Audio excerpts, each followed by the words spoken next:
Quite the chaotic last 24 hours for the Chicago Blackhawks as they terminated Corey Perry's contract, beat the Seattle Kraken 4-3, and acquired forward Anthony Beauvillier from the Vancouver Canucks. I'll be breaking all of that down right here on Locked On Blackhawks.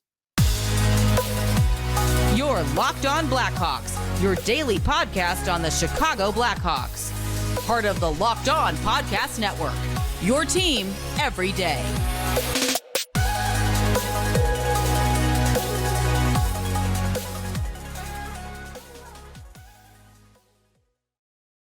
What's up, everyone? Welcome on into another episode of Locked On Blackhawks, part of the Locked On Podcast Network, your team every day. As always, thank you all for making the show your very first listen here to start off your day. And a quick reminder, per usual, to please go and show some support if you haven't done so already by smashing that like button, commenting down below, and of course, subscribing to the Locked On Blackhawks YouTube channel. All that good stuff really does help drive the algorithm in my direction, and subscribing to the channel, it won't cost you anything. It's 100% free, and it really does help me out tremendously. So please make sure to go do all of that real quick. And you can also go and ring that bell to turn on push notifications, and you'll get notified when the episode is uploaded each and every day. And today's episode of Locked On Blackhawks is brought to you by Game Time.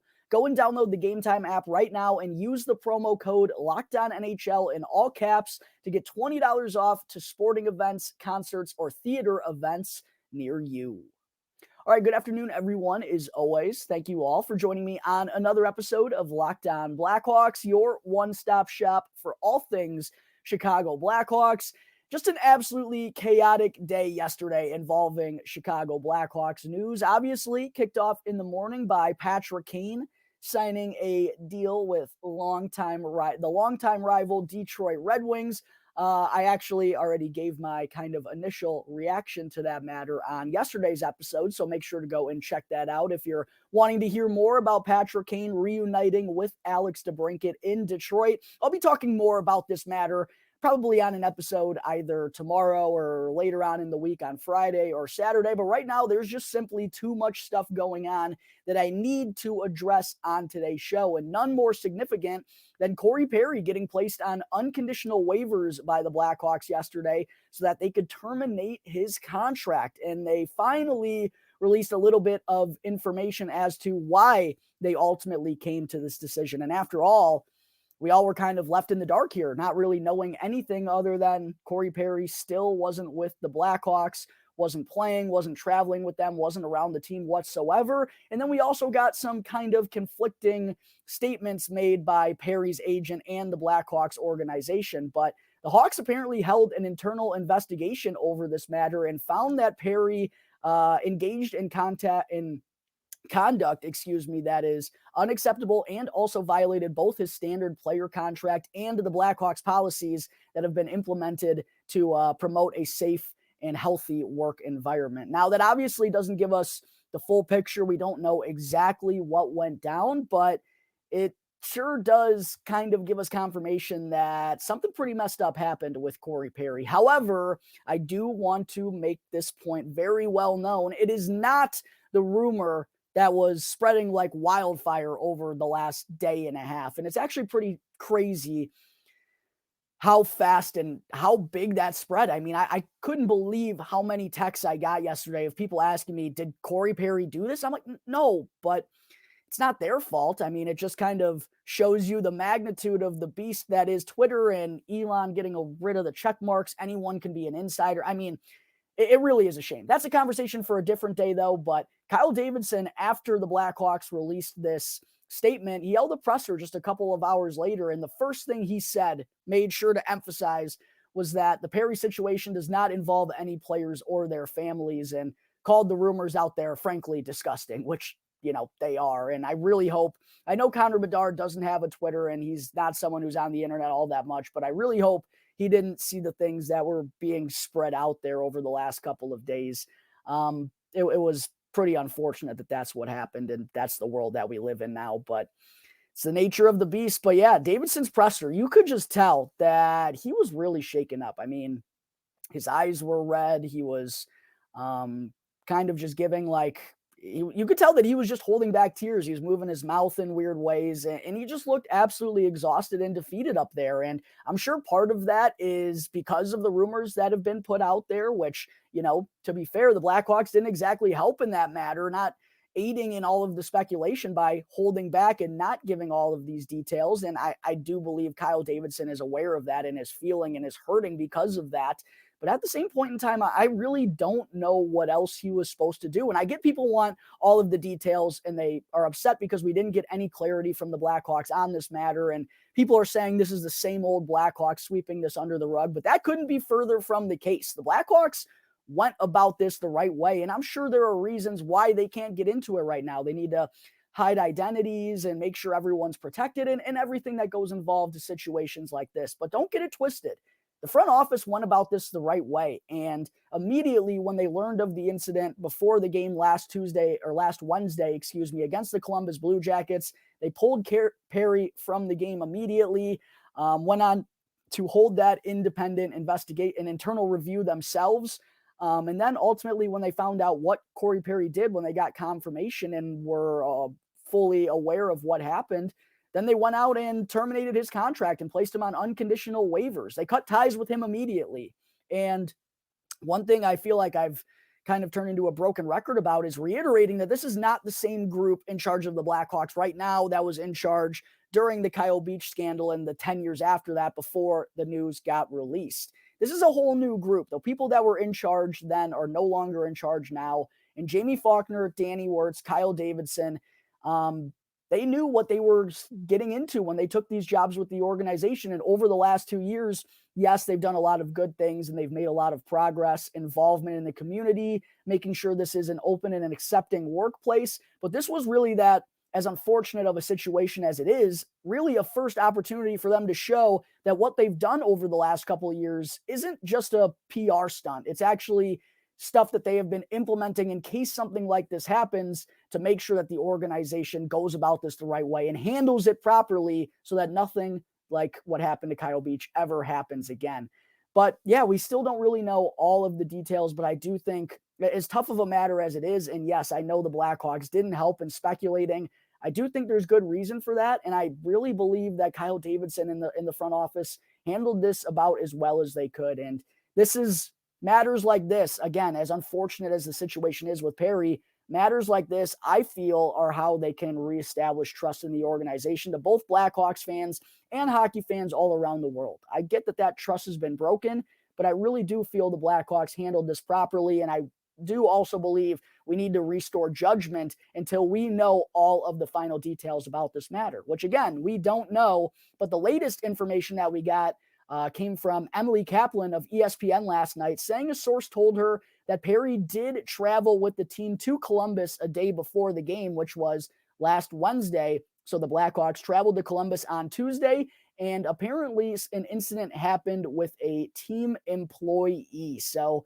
something seems to have went down last Tuesday in Columbus. We don't know the details of it. I'm not going to speculate because that's not going to do me any favors in particular, but whatever it was, it does feel like it must have been pretty bad as it, costed Corey Perry his tenure here with the Chicago Blackhawks, and maybe even, depending on the details, could be the end of his NHL career. And as a guy who's kind of on the bubble of the Hall of Fame, this certainly isn't going to do him any favors. So just a really difficult situation for the Blackhawks organization. And you got to feel for the players who are going through it as well, because, they all have good things to say about Corey Perry. They all loved him as a teammate, and he was a big part of the locker room. And we've seen Corey Perry, taking time to go and chat with kids. And when we played the Lightning a couple of weeks ago, John Cooper spoke so highly about what Corey Perry did for that organization. And Luke Richardson had him when he was an assistant coach in Montreal, and he brought him in because he knew all of the good stuff that Perry could do.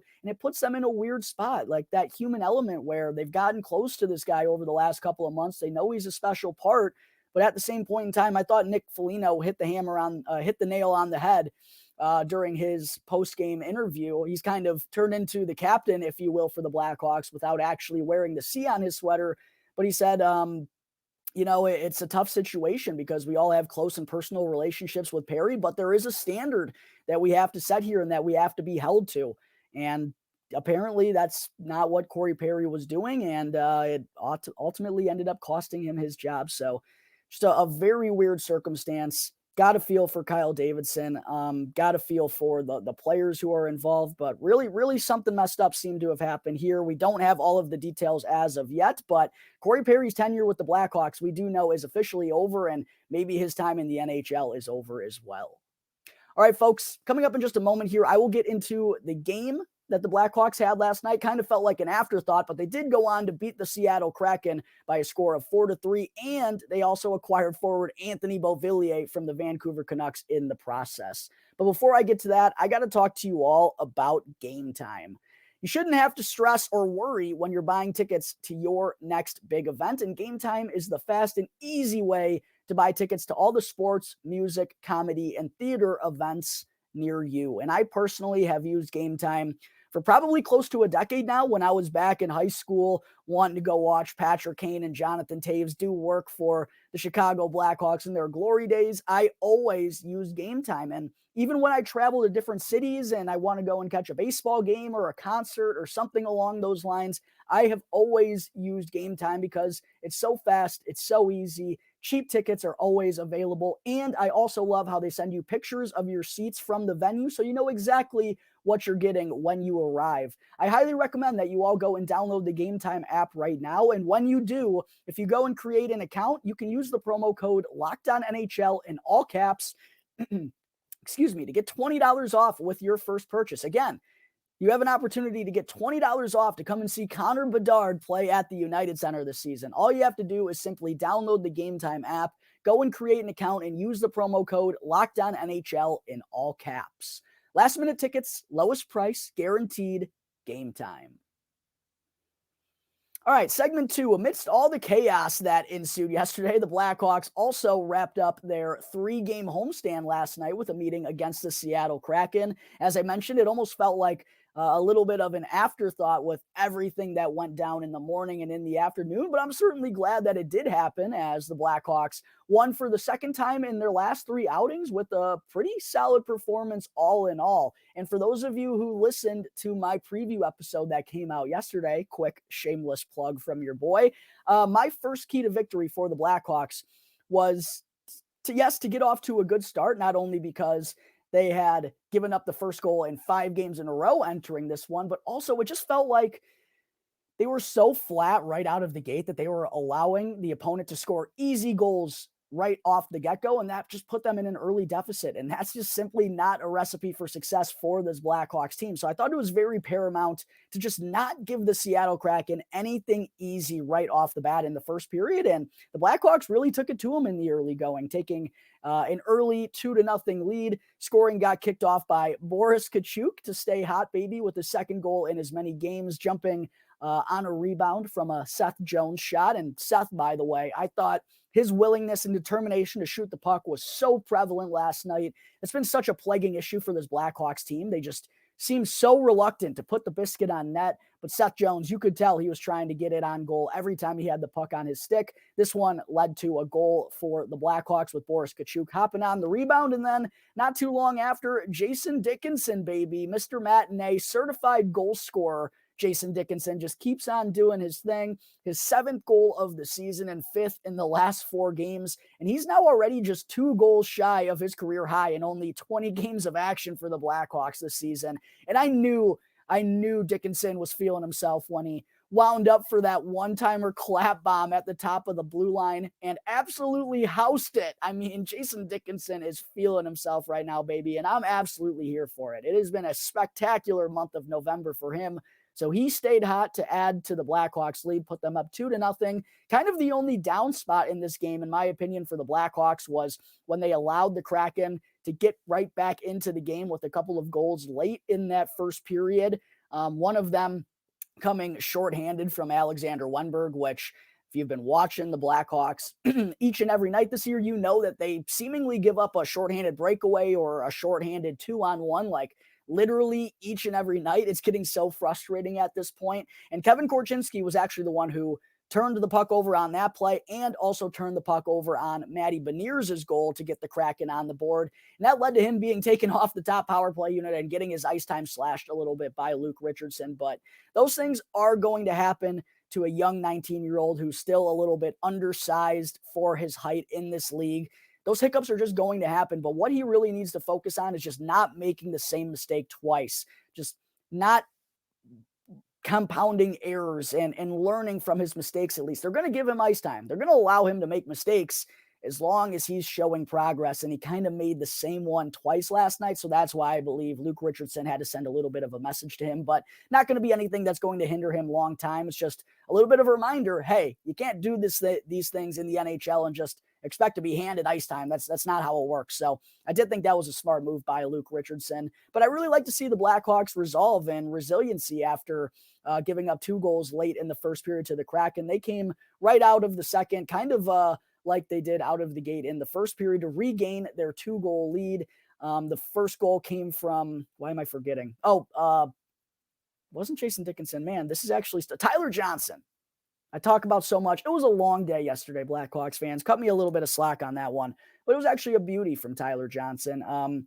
Quick little play in the neutral zone. Lucas Reichel, backhanded feed to give Taylor Radish the puck while he was entering the zone, and he made a nice feed over to Johnson. He goes top shelf glove high for his 6th goal of the season, and then Mackenzie Entwistle is the one who actually wound up with the game-winning goal, jumped into the Blackhawks lineup after Cole Gutman wound up being a late scratch, as Richardson referenced. A couple of guys were banged up a little bit, so the lines that they rolled with at the morning skate weren't going to be what they were actually going to roll with potentially, and Gutman was the one who actually wound up missing the game, and Whistle jumps in, winds up making the most of that opportunity for a 2nd goal of the season. Nice, beautiful wraparound feed from Joey Anderson as well for his 2nd assist of the night. That now gives him 3 assists in 3 games since being called up. Seattle did go on to come with a good push there in the 3rd period as expected. Basically, anytime the Blackhawks are going to have the lead going into the 3rd period, this is probably going to happen more times than not. But Peter Mrazek, who, by the way, was back in net, got the start for the Blackhawks, and this one kind of silencing some of the rumors that have been surrounding him for the last couple of days. He was spectacular, as always, to pick up his 5th win of the season. He shuts the door down, and the Blackhawks hang on to defeat the Seattle Kraken 4-3 at the United Center last night. And as far as my 3 stars of the game go, Peter Mrazek certainly deserved to be one with his play there in the 3rd period and wound up stopping 33 of the 36 shots that he faced. I actually gave him my number 2 star of the game, though. Number 1 for me has to go to Joey Anderson. He has just been sensational since being recalled from the Blackhawks. As I referenced, 3 assists in 3 games, but more importantly than that, I'll tell you what, his lines have just been tremendous during that stretch. He was with Mackenzie Entwistle and Jason Dickinson last night on the 3rd line, and they were dominant once again. I mean, spending basically all of their time in the offensive zone, grinding it out along the boards, winning battles, forechecking with speed, forcing turnovers, on the ice for a pair of goals for to none against, dominant analytical numbers. I mean, they've just been an absolute pain in the ass to play against these last couple of games and have done a lot of good things since Joey Anderson has been recalled. So love to see the bottom 6 staying hot to lead the Blackhawks to a win in another game where Connor Bedard was a little quiet. The bottom 6 really came through and carried the way. So because of that, my number 1 star of the game goes to Joey Anderson. Number 2 is Peter Mrazek. And then number 3 is Jason Dickinson with his 7th tuck of the season and 5th in the last 4 games. I also wanted to give a shout out, though, to defenseman Isaac Phillips, who I thought played tremendous once again on the 3rd pairing with Wyatt Kaiser. Not only did he pick up his 3rd assist in the last 4 games and has been showing a lot of good shiftiness and just heads-up passing plays, overall good awareness from the back end in the offensive zone. He's shown us that, but I also thought he was a really huge part in the Blackhawks holding down the lead in the 3rd period and also going 5 for 5 on the penalty kill. Because if you go back and look at who took the penalties for the Blackhawks last night, 3 of them were by defensemen. It was Seth Jones, Connor Murphy, and Wyatt Kaiser, who continues to find himself in the box. That led to Isaac Phillips being out there for a lot of time while the Blackhawks were shorthanded. And I just thought he had a really good all-around game. And I put this out on social media. We saw flashes from Isaac Phillips last year.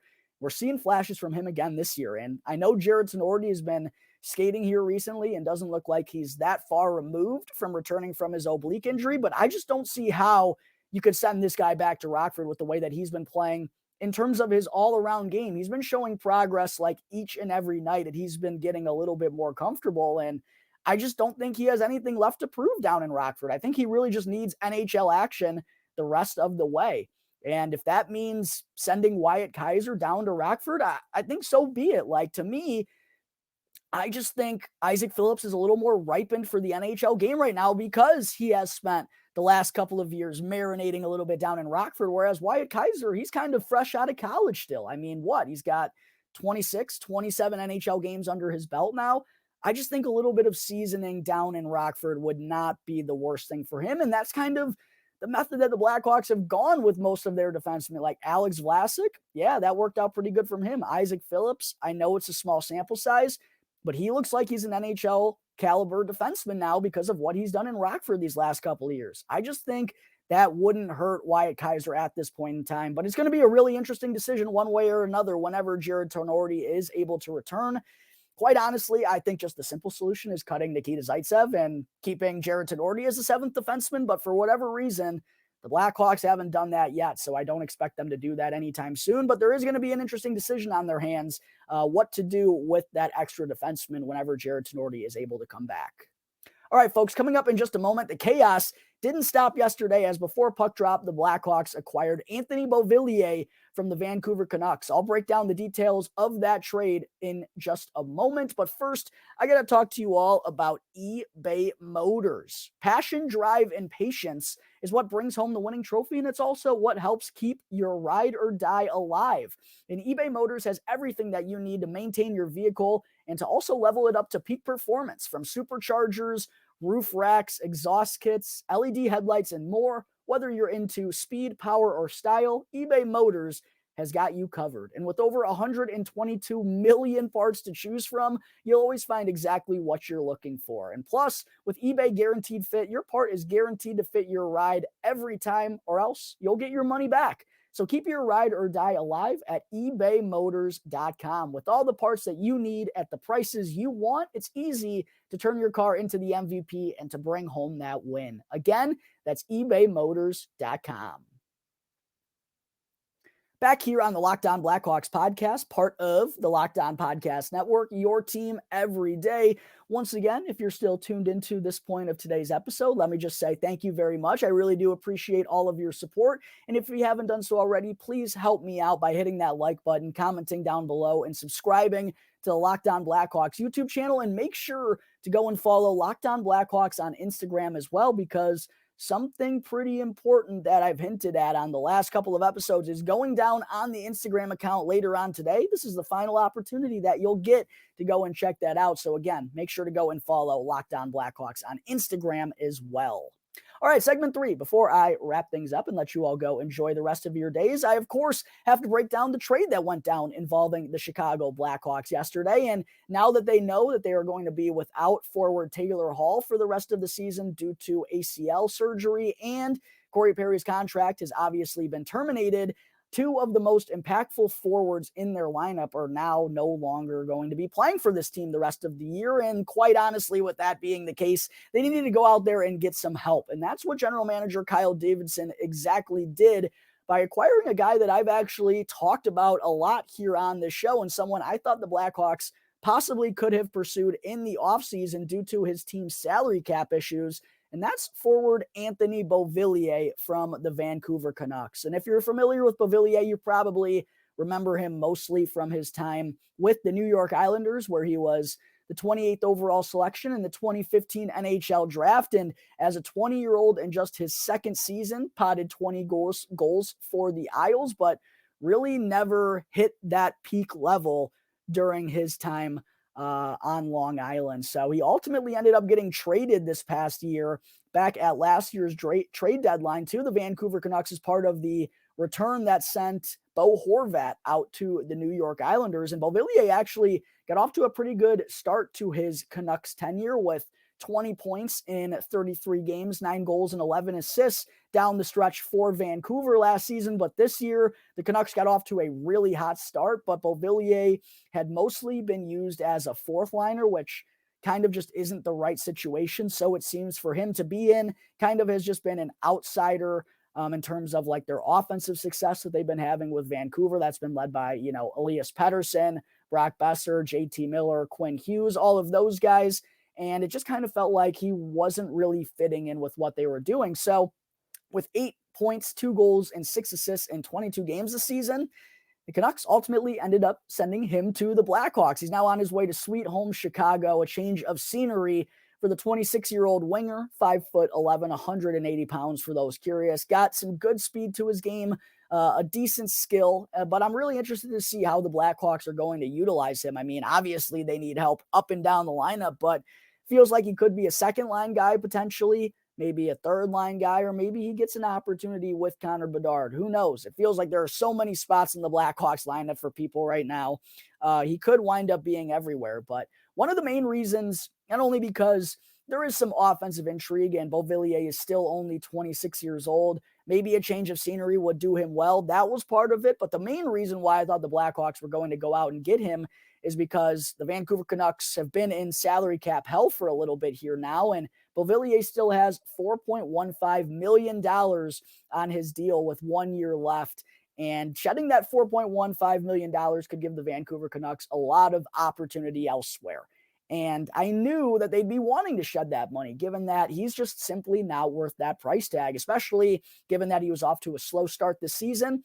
I knew it wasn't going to cost the Blackhawks much to go out and get him, and that's exactly what wound up happening. Apparently, the Blackhawks will only be sending over a conditional 2024 fifth-round pick to Vancouver for Anthony Beauvillier, which makes it seem like they were just happy again to shed his salary, like I assumed. So winds up working out pretty much for both sides. The Canucks end up getting cap flexibility, and the Blackhawks get a free opportunity to see what Beauvillier has to offer. This is really a no risk involved deal for general manager Kyle Davidson, and he's done a pretty good job hitting on those so far in his tenure as Blackhawks GM. So if Beauvillier works out, great. If not, no harm, no foul, but the Blackhawks certainly needed to add a forward, and they went out and got one, an 8-year NHL veteran, Anthony Beauvillier. We'll see when he winds up making his team debut. If I had to guess, it would probably come this weekend when the Blackhawks have a back-to-back on Saturday and Sunday. All right, folks, I think that is going to wrap up today's episode of Locked On Blackhawks. As always, thank you all again for tuning into the show, and be sure to go and follow Locked On Blackhawks for free right now, wherever you may be listening to your podcast, and to go and subscribe to the Locked On Blackhawks YouTube channel, and that way you can get the latest episode as soon as it becomes available each and every day. As always, I'm your host, Jack Bushman. Go and give me a follow on X at JackBushman2, or you can also go and check out my Strictly Blackhawks account at Talkin' Hockey for all the latest Blackhawks news and updates. So until tomorrow's episode, that's going to do it here for the Locked On Blackhawks podcast, part of the Locked On Podcast Network, your team every day.